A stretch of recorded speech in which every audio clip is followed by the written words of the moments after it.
the back-to-back explosions in Boston, an attack that's killed 3 people and injured at least 170. It's also an attack that stirred painful memories of still raw tragedies on American soil, from the Oklahoma bombings to 9/11. Barack Obama now calling the explosions a cowardly act of terror. But he also cautions that investigators still do not know who's responsible or what their motive may have been. Well, with me now in the studio, bringing back Martin Michelot. Welcome once again, researcher, German Marshall Fund of the United States, based here in Paris, also U.S. domestic and foreign politics specialist. And to my left, Wasylina, chairman of the Experts Group, also a geopolitical strategist and U.S. expert as well. Lots of U.S. experts here tonight. Joining me from via satellite from New York City, Don Borelli, Chief Operating Officer of the Soufan Group, Strategic Security Consultancy, and he's also a former senior official with the Federal Bureau of Investigation, better known to all of you as the FBI. And also joining me from New York via Skype, a familiar face, Christopher Dickey, writer for the Daily Beast, Paris bureau chief. Thanks. Welcome back. These attacks all happened in Boston, a provincial U.S. city, but the reverberations of them are being felt far beyond. And in the age of global terror, a lot of people are saying global security threats are no longer ever local. They're global. The strike against the Boston Marathon is being seen as a potential warning to other so-called prime targets. Now, in New York, police have stepped up security at landmark sites and at airports. In Washington, D.C., you can see there the area around the White House, you can see the flag there, has also been secured. Extra patrols, barricades stepped up along Pennsylvania Avenue. And here in Europe, just across the channel from here, London's Metropolitan Police urgently reviewing security for this Sunday. It's coming up, London Marathon, one of the world's biggest marathons. And Paris, meanwhile, right here outside this studio, they've ordered police patrols, extra security around public buildings. I want to start with you, Martin, here. Some people might look at this and say, okay, you had an awful tragedy in Boston. Terror, awful. This is a relatively medium-sized U.S. city, thousands of miles away. We don't really know what happened yet. Is this overreacting to have all of these security measures being taken across the ocean here in Europe? I wouldn't go all the way to say that it's overreacting, but I say that it's something it's a response that is more than expected from our political leaders, that they should amp up the security measures after an event. And we will see this happen for the next months or so. And I think it makes sense. It reassures people. And I think it is measures that need to be taken and that make people feel a little safer, because if this event has shown anything, it is that we believe that we are safe, but there are still measures that need to be taken in order to provide to secure ourselves. Don Borelli, you're there in New York, former FBI. You see an attack like this in Boston. Would your advice, if you're consulting someone on strategy, to the chief of police in London or Paris, necessarily to be raise your security threat, your vigilance threat, as Paris has done, look at your marathon precautions as London is doing right now? Is that a natural standard operating procedure? Well, sure. I mean, I no doubt London's taking extra precautions. All big cities, even here in New York, they're taking extra precautions, as you mentioned, and that's because this is still early in the investigation. We're trying to, the FBI and its partners are trying to get a handle on, you know, is this a one-time incident with 1 or 2 people involved, or is this a more of a larger scale event that's going to be followed up by other cities? Is it a group that's organized that has something more strategic and long-term planned out? So the investigation is still very early, and so I think it is prudent to take extra security measures until the authorities figure out exactly what the scope of this group is. Chris Dickey, you write for the Daily Beast. Isn't this sort of feeding the beast? We talk about it, we hype it up. Are we scaremongering a little bit? Are we making everyone sort of panicked about terror again, wherever you may live on this globe? Well, I don't think so. I mean, I think that you can overplay these things. I think, for instance, a couple of years ago, when there was a failed attempt to blow up an American airliner flying into Detroit on Christmas Day, the reaction to that was hugely political and panicky. And you would have thought that it had been a successful attack, even though it was a complete failure. The guy just burned his underwear. In this case, you have real casualties. It's a real problem, and it's a level of terrorism that could be carried out by a lot of people. It's not, in a curious way, it's not a very ambitious attack. And I think that people do need to be aware that the United States and Americans in almost any city are going to be vulnerable to those sorts of attacks. In Europe, these kinds of attacks have gone on a lot and for many years. Britain has long experience, long before Al-Qaeda, with the Irish Republican Army blowing up people in the streets of London in a fashion very similar to this. France in 1995, you had the Saint-Michel bombings and other incidents. You know, the best answer to that level of terrorism is not only the work that prevents it in intelligence and security operations, but also the public reaction. It doesn't mean not to report it, but it does mean to, as the British say, stay calm and carry on. Keep calm and carry on. And I think that that is what we have seen in France and Britain, and I think that is actually what we will see in the United States. Ellen Wasylina, you've looked a lot at 9/11 and the consequences of that.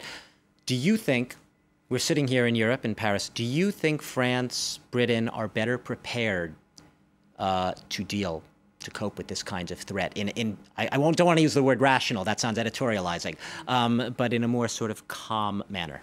Of course, all the measures and all the legislation, and I won't bore you with the details, but was taken into consideration, put together through the transatlantic relationship in Europe and the United States to coordinate politically as well, in terms of security legislation. Everything was brought together to coordinate, so it's completely natural that we see France and England ramp up their security. There's a coordination there that demands, of course, first of all, political response.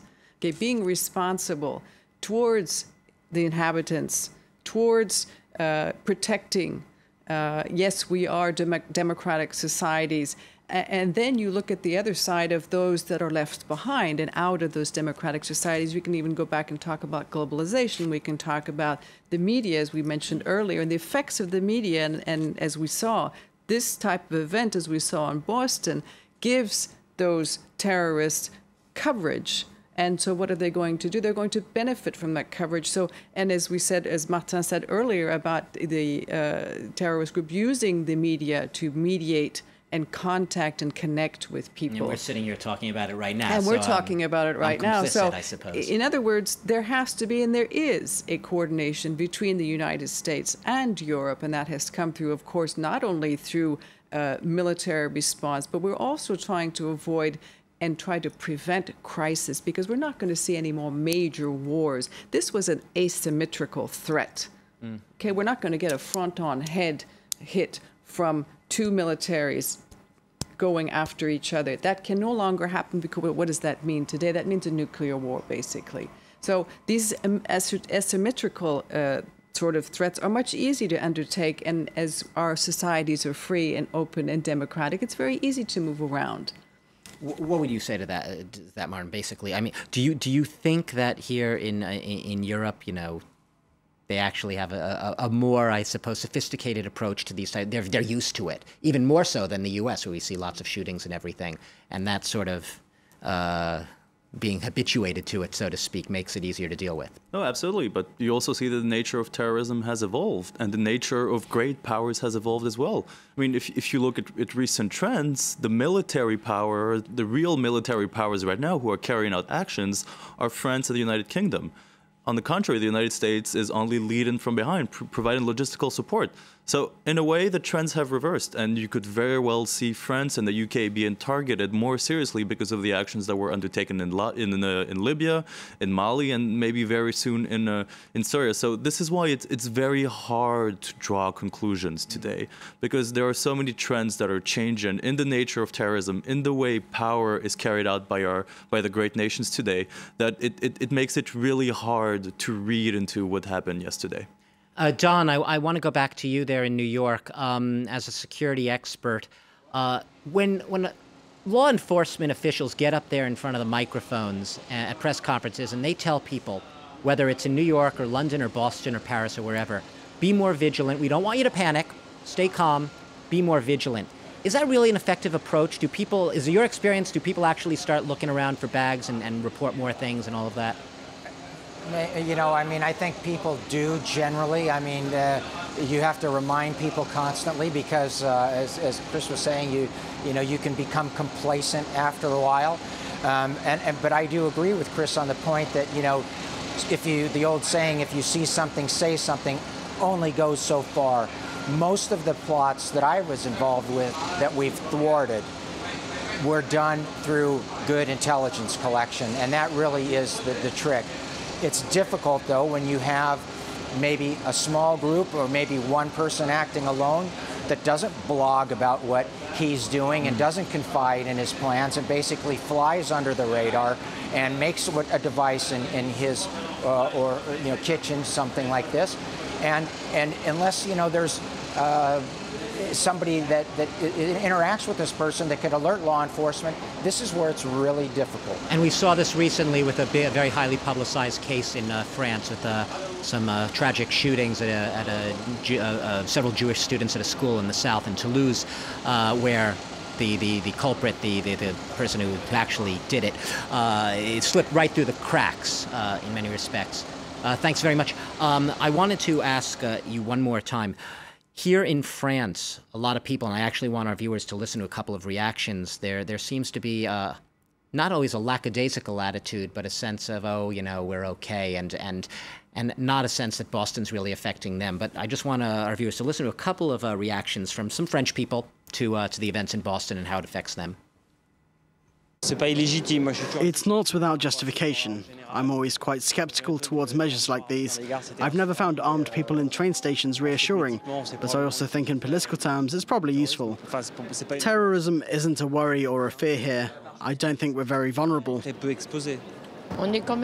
don't really feel totally safe given what happened in Boston yesterday. Well, actually, a mixed message there, Marta, because the first person sort of laid back, you know, whatever. It's not these armed people in stations. What do they do? But the second woman, she seemed to take a little bit more alarm at what's going on. How do you feel? It's a very tough personal question. I mean, I've spent time in the United States. I've spent time in France. And I could go on and on comparing security measures, and I definitely think they're efficient. But at the core of this, we should all remember that no state is infallible. No state is completely 100% protected. And therefore, this is something that we should live with. And I think that we should, in the contrary, instead of talking about domestic security measures, we should also look at how intelligence is collected, if it's collected efficiently, if it goes to the higher echelons of government, and also maybe in a way prevent the causes of terrorism in the countries where they exist and in the countries where they are born. I think there's something that's more efficient than asking whether we feel safe. In France, I feel safe. That I can tell you for sure, though.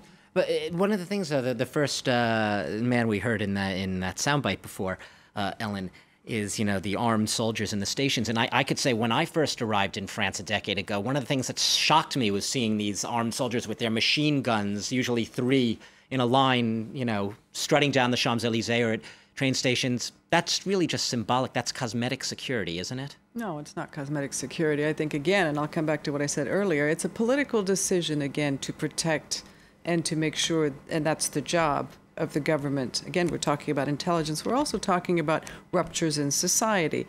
And this is where you get most of the, how do you say it, where all these terrorists come from are oftentimes, not always, as we saw in the London bombings, for example, oftentimes people that are disaffected, that are left on the side. And a lot of these terrorism, or these recruits, then come from, as we've seen very recently in Tunisia, come from poor families, and there's a social rupture in their life that they cannot go on any other way. Look at the Palestinian conflict. I don't have to tell you about that. There's really no hope left for some of these people, and this is their only way of expressing themselves and getting attention once again, and through the media, and how our media and how we are all connected, and how, again, this global effect can just make ripples around the world. Plus living, needless to say, living in the social media age with Twitter and Facebook. Absolutely. Everything travels at the speed of light here. Chris Dickey, a question I've been sort of wondering, I want to put to you now, is, you know, yesterday, 76 people died in the latest spate of deadly violence in Iraq. And it's not that we didn't speak about it. Of course, we reported it, but it seemed to be slipping through the cracks. And all of a sudden today, I looked at it, I said, 76 people. Something wrong there that we're paying so much attention to Boston and perhaps so little, at least here, so little attention relatively to Iraq. Seemed a bigger story to me in many ways. Well, I think that was a pretty big story in Iraq, to tell you the truth, probably bigger than the Boston bombings. You know, it's just a factor of news. People tend to focus on crimes or terrorist events that affect people who are like them, with whom they identify. And the sad truth is that most Americans and Europeans do not identify with the Iraqis. And another sad truth is that since the United States invaded and occupied Iraq, it hasn't become more peaceful, it's less peaceful. And it's a disastrous situation for the Iraqis. But once the American troops pulled out, the Americans and basically the Europeans just decided to forget about Iraq. And that's where we are today. You know, one of the things that I think we're not going to see as a reaction to this is indeed a war. I don't think the United States is going to fight any more overt wars to stop terrorism because it was clearly counterproductive. But we are going to see a lot of terrorist incidents in the future. And whenever they take place in the United States, they are going to get a lot more attention than the slaughter in Afghanistan or Iraq or any number of other countries around the world. It's just in the nature of the news business. Ellen, very briefly, I want to give you the final word here. You've looked extensively at 9/11 and the consequences there. You also saw the backlash against a lot of the Muslim community in the U.S. Do you fear that again, or do you think America has sort of matured in its response? It will be a little different this time. I think America has matured. There has been a big effort made to communicate with the communities, with the Muslim communities in the United States, and around. Even those of us who are abroad are aware of what communities are doing. For example, I have friends in Tunisia who are doing a lot in the United States about educating, reaching across the aisle, bringing people together. And, you know, some of the Moroccans, for example, were the first country to have a treaty with the United States back in 1789, if my memory is right. So there's a very historical link that we can't neglect. Ellen, and we are going to have to leave it there, but I'd like to thank all of you. Martin Michelot, researcher, German Marshall Fund of the United States in Paris. Thanks for being here. Ellen Wasylina, chairman of the Experts Group, also a specialist on U.S. domestic and foreign policy. And joining us this evening from New York was Chris Dickey, writer for the Daily Beast, former Newsweek as well. Current Newsweek is current as well, too, right? Newsweek is still around. It's still around. I didn't mean to make you extinct there. And finally, we had been speaking earlier. He's gone now, but Don Borelli had joined us earlier, senior FBI official. Oh, you're still there, Don. Thank you. Thanks very much for joining us tonight. Senior FBI official in New York. We've been obviously talking about Boston explosions, the latest in a long line of recent tragic attacks on American soil, how Americans are coping with it, and how the rest of the world is responding. Thanks very much for watching the debate tonight. More news coming up.